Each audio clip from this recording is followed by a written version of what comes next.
Nobody was able to hear me for the first few minutes. Oh man. Let me make sure I can hear myself now. It just dawned on me.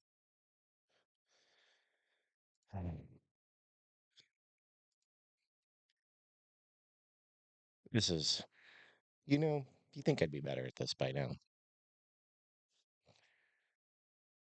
Let's see what happens here. I got the video up on my phone.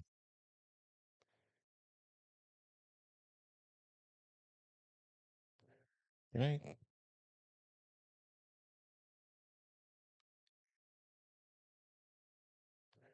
Right? Oh, there we go. Okay.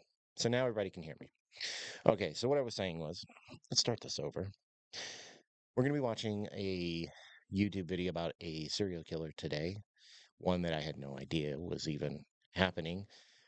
There's a killer on the loose in New England, at least that's what many fear is happening. More specifically, this is all going down in the state of Massachusetts, Rhode Island, and Connecticut. And for those of you who do know that a lot of my family lives in Massachusetts. So I'm very curious about this. Video is only about a month old. I think it's actually exactly a month old, as a matter of fact, pretty much exactly a month old. I've never heard of this. So let's check this out together.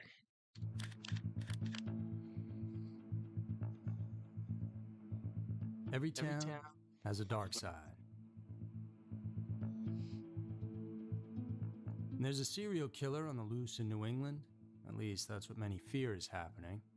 And more specifically, this is all going down in the states of Massachusetts, Rhode Island, and Connecticut, where 10 bodies have been discovered in just 2 months' time. And social media is full of their theories. Police departments are, for the most part, denying any connections.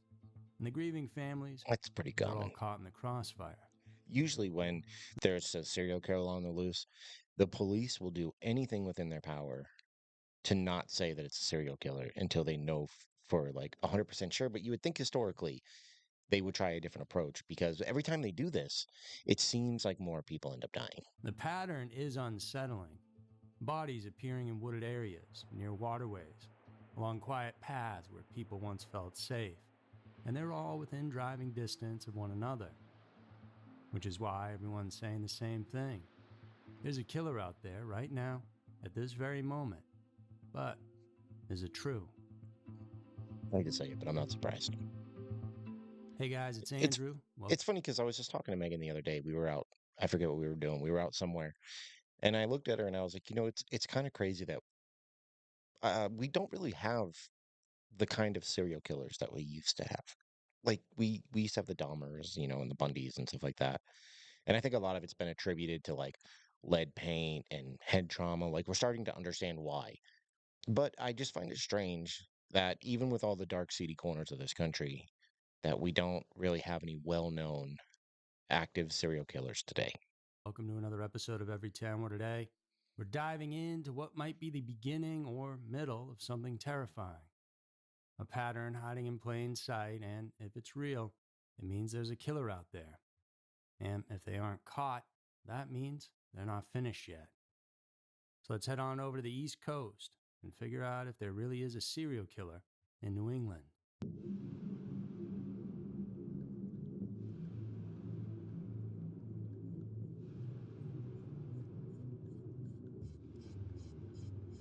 So, how exactly does the idea of a serial killer stalking the New England area, or any place for that matter, even get started? Well, in this particular case, you don't have to go back too far because it all began on March 6th of 2025. This is new. A This hunter is real that new. day was out trekking through the woods in America's hometown of Plymouth, Massachusetts, when something caught his eye. It stands out among the fallen leaves, and as he gets closer, realizes it's So actually a Plymouth, not far from where my family's from. So I wonder how much of this will trickle down into that kind of neck of the woods. human skull. Weathered and partially buried, it's been there for quite a long time. Long enough, at least, that when investigators get on the scene, they can't tell by looking at it if it was a man or a woman. And I mean, that if it's very a same skull, day, it could have and been about from 170 years and years miles ago. south from where the skull was found, The body of 35-year-old Paige Fanning gets pulled out of the Norwalk River in Connecticut. She'd only been reported missing the day before. Her clothes and personal stuff was just sitting there abandoned on the riverbank, like she'd walked away from her life and into that water. Now, maybe these are just two sad, unrelated stories, and really there's nothing so far to connect them. At least that's what everyone thought at first, but that's before more bodies started popping up. On March 19th, another person is discovered, and this time stuffed in a suitcase and left near a cemetery in Groton, Connecticut, which, if you're looking at a map, sits in between where the first two bodies were found. Now, this Interesting. one was a woman, somewhere between 40 and 60 years old. Tough to know for sure, as she had been there for a few weeks before anyone found her. The very next day, they find Denise Leary in New Haven. He's Just making his past way 15 back. minutes, we have learned that police have now identified the woman whose remains were found last Thursday in a wooded area on Rock Creek Road in New Haven. This woman is identified as 59-year-old Denise Leary. Police have been Well, I don't searching. know if anybody would agree with me, but I know that like the FBI and people like that, they have their way of categorizing serial killers. Like you have your, what do they call it? One is like I forget. There's two names for it. One is basically you kill to achieve the goal of what you're trying to do, so they don't necessarily like to kill. But then there are the killers who they're killing for the kill. That's what they enjoy. Now, me and Megan, we talk about this an unnatural amount. Like this is the kind of stuff that we're into. And I have this theory that whether you kill for an objective or you kill for the kill, there is always I believe those are minor objectives, and I believe that there is a major objective that takes precedent over all of those. And I do believe that they are sexual in nature. This is my opinion. Obviously, I'm no scientist. I'm nobody special. I think it either comes from um, wanting to assault said person or killing them out of frustration of not being able to be with said person. But I do believe that almost every single serial killer is murdering uh, for a some sort of sexual gratification. For Denise Leary since she was reported missing by family members back in late September. According to investigators, her remains were in an advanced state of decay. The cause of death has not yet been determined. And that's 4 bodies in just 2 weeks. 4 bodies within easy driving distance of one another. As a baseline, both Connecticut and Massachusetts have around 145 Worcester, homicides that happen in their all of states them. each and every year. Human remains, mostly female, have been found in New Haven, Connecticut, Norwalk, Groton, and Killingly, Foster, Rhode Island, Framingham, Plymouth, and now Springfield. A lot of those are domestic altercations where a friend or lover loses their cool and kills a person they know. And they're typically solved relatively fast, so for this amount of bodies to be popping up so quickly under these circumstances is a bit alarming. And it just keeps going. March 26th, Michelle Romano's body turns up in Foster, Rhode Island. State police remaining tight-lipped tonight about the investigation, but you can see they're still going in and out of the home behind me on Hazard Avenue, trying to pin down what exactly happened to Michelle Romano. Her remains discovered in a vacant lot along Route 14 in Foster last week. Investigators are now working to figure out how they got there and who's responsible. And then April hits, and it's like a dam breaks. April 9th, human remains near railroad tracks in Killingly, Connecticut. They haven't released the name or age or gender, but It's like he's on his get berserker this. rage. It was found just 7 miles away from where they discovered Romano.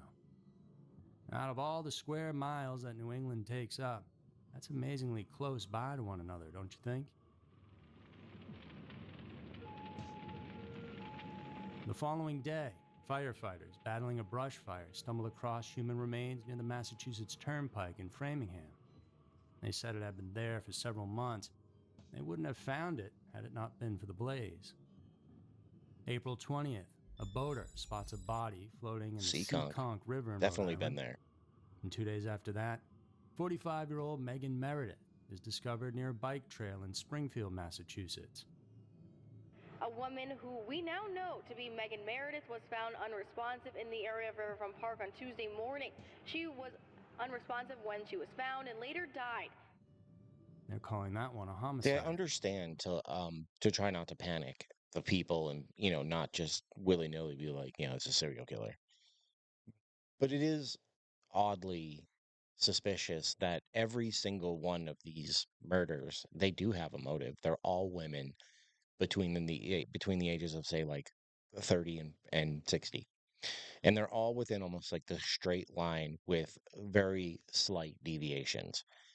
And I know the cops don't want to set in a panic. However, I feel like there has to be a time sooner rather than later where you treat this as what it is and you get the proper people taking care of this and looking into this and trying to solve this.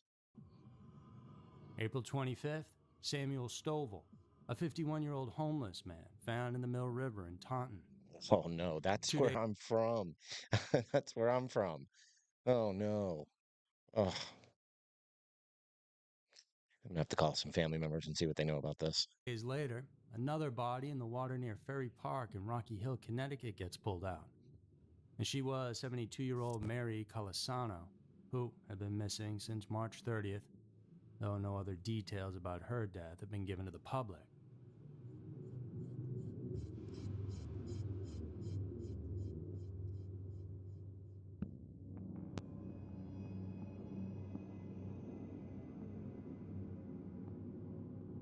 And so, to answer the question posed earlier, how does the idea of a serial killer roaming the streets get started? Well, this is how. A whole lot of bodies and not a ton of transparency from the authorities. And maybe they don't know everything just yet, or they don't think there's a serial killer on the loose, or maybe they do think there is one but don't want to panic the public. Well, it's a little too late for that. With 10 bodies in less than 2 months in 3 neighboring states, well, people are going to start asking, what the hell is going on in New England? Murmurs on Reddit started, then a few posts on Twitter, and then it exploded. A Facebook group popped up dedicated to the New England serial killer. Within days, it had 4,000 members, then 17,000. Now, as of the making of this, over 70,000 people, all convinced and or interested to know if there is a perpetrator stalking the region. On TikTok, videos on the subject rack up millions of views, just like that. Now, some connect these deaths to the smiley face killer theory. Others see parallels to the Connecticut River Valley killer from the 70s and 80s, when 7 women were killed in New Hampshire and Vermont, and that perpetrator was never caught. Regardless of what actually is going down, the fear has become real and tangible. Women across 3 states have started posting that they're afraid to hike alone. And some say they're carrying multiple knives when they go out, yet the police are telling everyone not to worry. But shouldn't they? Now, I know to hear like there's murders all the time, tons. But what makes 10 a lot is that these are 10 unsolved murders, 10 murders with no motive. Other times it's like drug deals or gang activity or, people dying on the streets, stuff like that.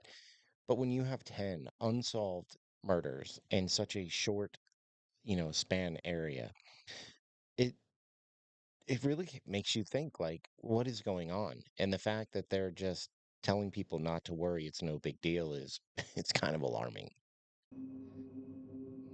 So far, law enforcement's response has been consistent, and there's nothing to see here, just a string of unrelated tragedies. Period. End of story. When asked about Paige Fannin, Norwalk police brushed away any theory about foul play. Nothing suspicious about her death, I have they a family insist. member who's a cop up Definitely here. no I might connection have to to any hit of the him up and ask cases him or what he knows supposed about this. killer, and they've closed the book on it. New Haven authorities spent considerable time explaining away Denise Leary's situation. The medical examiner couldn't pinpoint exactly what killed her, but found no signs of violence or trauma on her body. They keep bringing up her history of mental health issues, a gentle way of suggesting she might have done this to herself in some way, shape, or form. But there'd be some Maybe it kind of was wound. intentional, maybe it was exposure. Either way, they're certain it Uh, wasn't murder. yes, that too. Would have been After winter time. finding Megan Meredith, the Hamden district attorney felt compelled to address the growing online chatter directly. And he practically begged people to stop spreading unfounded theories. It's not unfounded. In his view, social media was creating fear and confusion that has no basis in reality and could actively interfere with legitimate investigations. For Samuel Stovall, officials couldn't have been more straightforward. Just a homeless man who died of natural causes, who wasn't discovered for a while. That one I'll give. I'll give him that one. I'm from Taunton. I've been there a million times. Taunton there's a lot of homeless people, and there's a lot of, homeless drug addicts on the street. It is possible. It is. I'm not saying that's what it is, but I'm saying out of all the other ones, it's possible. Like the girl before that, not Megan, I forget her name. Um, she, while she might have had some mental struggles, she still looked m- well put it together enough that somebody would have, you know, said something about her having gone missing or something. Like she just doesn't seem like she just disappeared and nobody knew. It just doesn't make any sense to me. And it falls in line too much with all the other things that have happened in this little death route, if you will. A sad but common occurrence, not part of some sinister plan. In fact, unhoused people pass away all the time, It and does others happen, yeah. overdose, which could be the cause of some of these deaths. Basically, whenever that But a happens, nobody toxicology would seems to show that, care. or some kind of It's autism, only when there's some sort of or drummed up autism, hysteria that autopsy. people start to Sorry. take notice, and then they all get lumped together.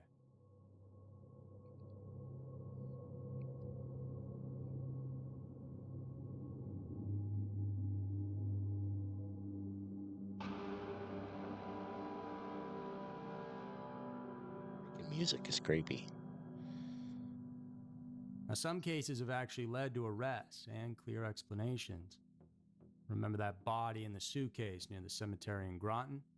They charged someone who knew the victim personally, in classic crime of passion or opportunity. Nothing like the I methodical can tell you that the guy stranger. telling the story, he is from this area and he's trying to push his accent down. I can pick this out anywhere. This dude is definitely from this area and he is trying to not sound like he is. Targeted pattern you'd expect from a serial predator. But still, the paranoia reached such heights that Narragansett, Rhode Island police found themselves combing a beach with cadaver dogs after viral posts claimed multiple bodies were buried there. And they brought in serious resources, specialized dogs, officers, even the FBI. It cost a lot of money, but the lead was credible enough where it couldn't simply be ignored, and so they went looking and found absolutely nothing. Detective Sergeant Kuzman later revealed what most level-headed observers suspected. Reminds The me of whole that beach search was Randonautica triggered by story about the someone's girls, sick idea of a the joke. group of young people who found The the supposed body in the suitcase. confession posts contained hidden references to internet memes and literally spelled out hoax in the first letters of each paragraph. Yet, it still sent law enforcement on a wild goose chase. So from the authorities' perspective, what we're witnessing isn't a serial killer case at all. It's a perfect storm of coincidental deaths amplified by the echo chamber of social media into something far more sinister than the evidence actually supports. A digital wildfire that's consuming rational thought and spreading panic, if you will. Yeah, I thought that was my phone going off. But still, these cases are very fresh and new, and they take place in multiple states, so each investigation is still gathering the facts on their own cases. And that means that talking to one another about all the specifics to really see if there is a serial killer at work hasn't fully happened It yet, sounds like it. and Sounds will like there's take a serial time. killer on the loose. Not everyone's convinced this isn't the work of a single sadistic individual, not even some experts. Cops don't like it when there's a serial killer because then they have to be able to justify how these things went on for so long, and it almost like makes them look bad, or at least they think it does. Like we're a lot of us, we know better. Like we know how would you stop this from happening without solid evidence, right?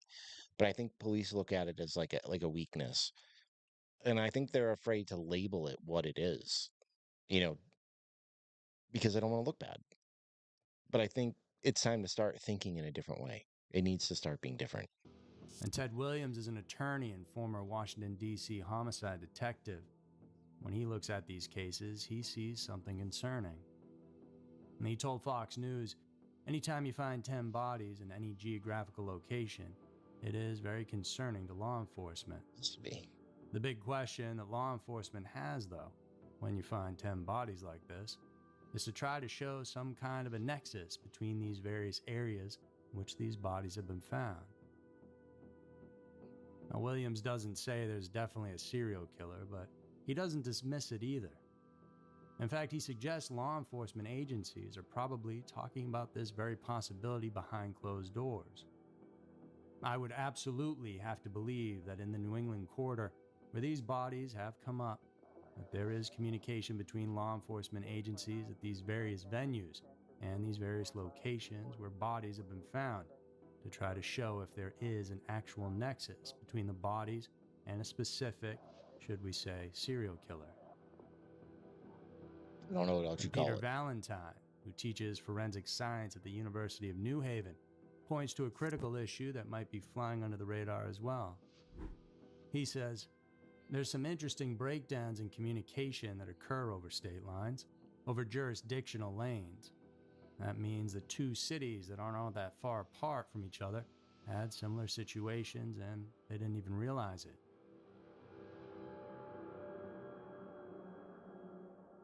And historically, that's the thing about catching serial killers. It's tough when they cross borders. It's happened before when different police departments don't talk to one another. And that's why the FBI created their Violent Criminal Apprehension Program. It's weird. The police VCAP, departments are like a national rivals. It's database so strange. specifically designed to spot connections between violent crimes that might otherwise seem unrelated. But that's still a work in progress.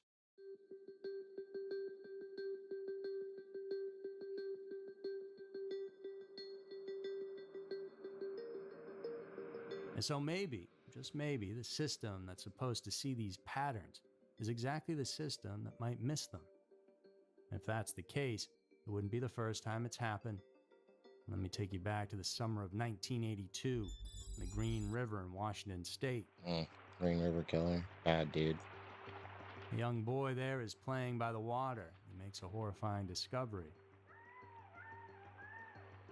A woman's body. Then another, and another.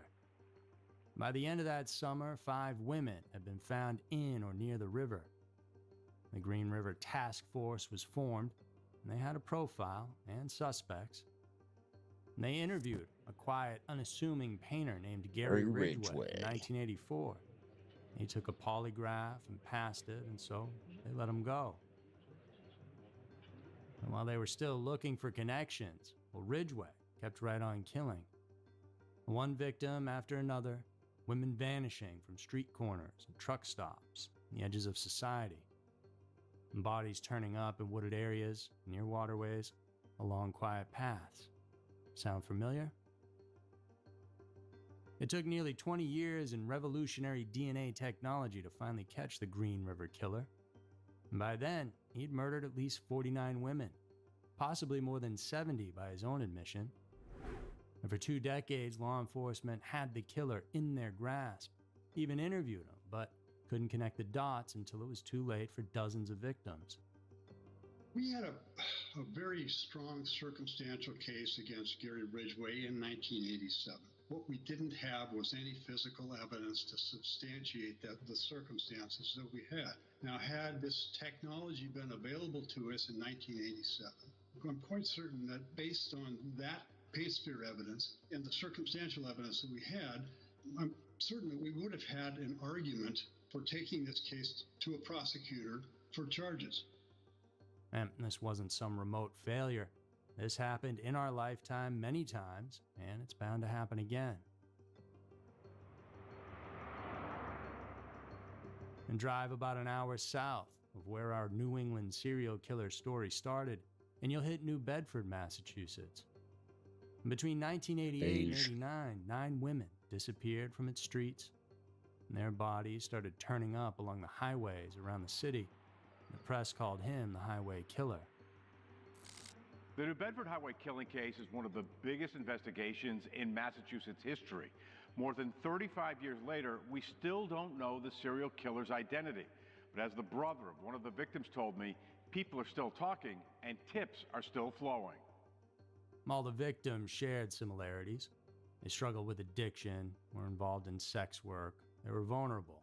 A classic predator's This is what I was pattern. saying earlier. That killer was never caught. Always Those seems families sexual in still waiting nature. for justice nearly 4 decades later. Even closer to today's story is the Connecticut River Valley Killer. As mentioned, between 1978 and 88, 7 women were stabbed to death.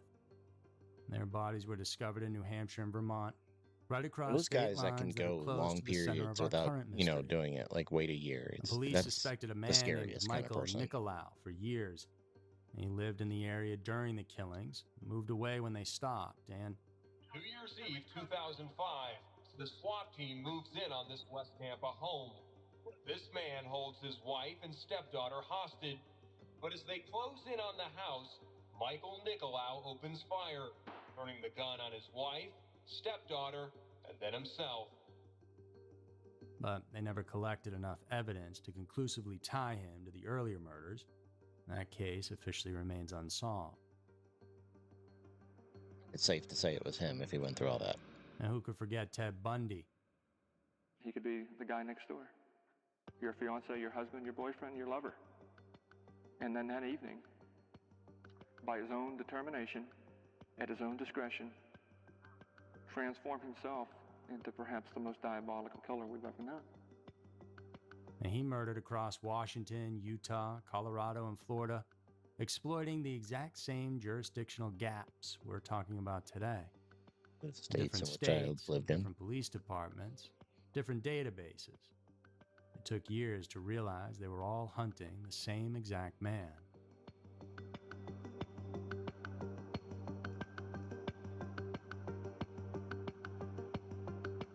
Love the music in this video. Some of it's And this creepy, is some the of it's historical weight I like people it. are carrying when they look at these New England deaths. This nagging feeling that maybe we've all seen this movie before. That's because we have. And while authorities assure us there's nothing to see, patterns are being missed, connections overlooked, and dots waiting to be connected.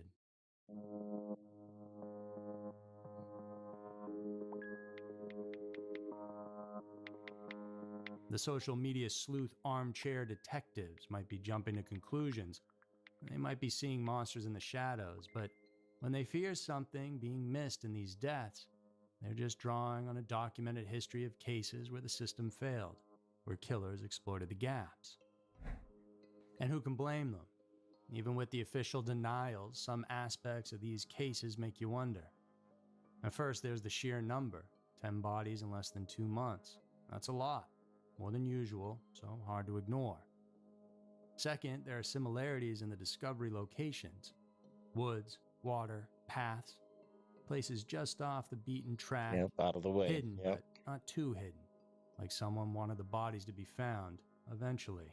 Or just couldn't be bothered dragging them too far Third, off the beaten not path. all the deaths have been explained. Sure, police say some aren't suspicious, but others still under investigation. And causes of Why death would they have to not drag them too released, far, if they got what they questions wanted? unanswered. And fourth, haven't most of caught the 'em yet. victims were women. Not all. There's Samuel Stovall and another unidentified man, but predominantly women. That fits a pattern we've seen before in serial killer cases.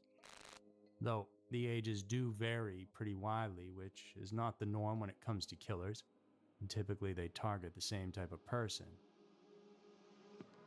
And finally, there's that question of communication between police departments. Are they actually sharing information effectively across state lines? Or is each case being investigated in isolation, missing potential connections that only become visible when you step back and look at the bigger picture? And we have no way to answer that one. But what if we're all wrong? This thing see blew if up any of so my fast family knows because of anything about social this. media, but is it really healthy for us to be playing detective from behind a screen? sometimes it's the people behind the screen who Jennifer solve the Mitchell murder. started So a Facebook group back throw in that out there. 2020. She was concerned about young men found dead in Boston's waters, what some called the smiley face killings. Mhm. And for years, this group was quiet, a few posts a day, manageable. And then came these recent deaths. Suddenly, her group doubled in size, as she and her moderators were drowning in content, over 60 posts per day, some helpful, many not. And she explained, people will share people's license plates, pictures of their faces, accuse them of being a serial killer. And the group that started as a space for discussion had morphed into something else now, an investigation with no rules, no oversight, and no accountability. It's the internet, baby, and people are going to do what they want. Unchecked wasteland And that of opinions. Narragansett beach search shows just how real the consequences can get. And police diverted resources, actual human beings with actual jobs protecting the public, to search a beach because of posts in a Facebook group. Posts that turned out to be someone's idea of a joke. And meanwhile, families like the Romanos feel victimized all over again. As Lauren Malloy put it, victims' families are in these groups, and they're seeing the things that are posted, and these are their loved ones. It's a TikTok to you, but it's somebody else's mother or sister or daughter, wife, friend. And that puts us in a really tight spot.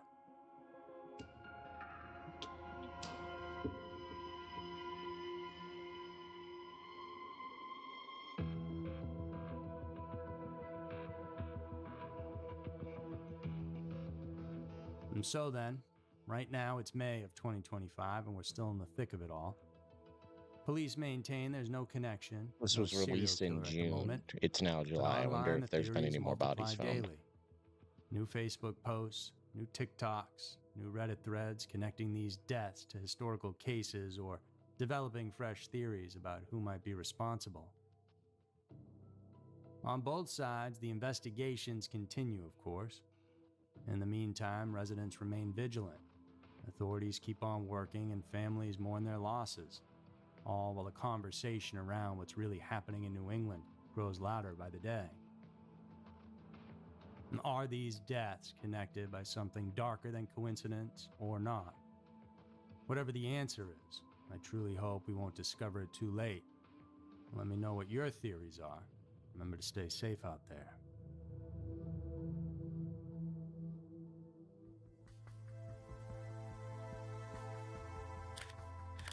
So that's going to do it for this week's episode of Every Town. I hope you all enjoyed it. If you like this type of work we do and you want more, check out some of the links down. This is a channel known as Scary Mysteries. I mean, they have a pretty big following. Make sure you go follow them and like this video. And I'm very well done. I really enjoyed that. I don't know if it's because I have a personal connection to this. But this is very interesting. I am going to look more into this just because of what it is and where it is. But don't forget, tomorrow we will be live doing an episode. It's last week's episode that the holiday kind of messed all up. And then we'll be following it on Wednesday with another live and another new episode. So you get two this week, and Patreon should be receiving a few behind the booze this week. We're trying to make up for the holiday time that kind of set us back a bit. But let me know in the comments what you think of this. This is crazy. Do you have a theory? Have you even heard of this? Because I know that even some of our Patreons live kind of up in this area. Let me know. Have you heard of it? Yeah, I would just love to hear everyone's thoughts on this case. But I don't think this will be the last time that you hear about this from us because I am going to look more into this. But anyways, thank you for joining us here on For the Booze podcast. Don't forget you can find us all over social media when we do post, which is hardly ever. Or you can join us over on Patreon at For the Booze __ podcast, where we do an extra podcast called Behind the Booze. Read scary stories, and you get kind of like an uncut, unfiltered version of us. But that's going to be it for today. And thank you for being here. And if you're watching this later, thank you for watching.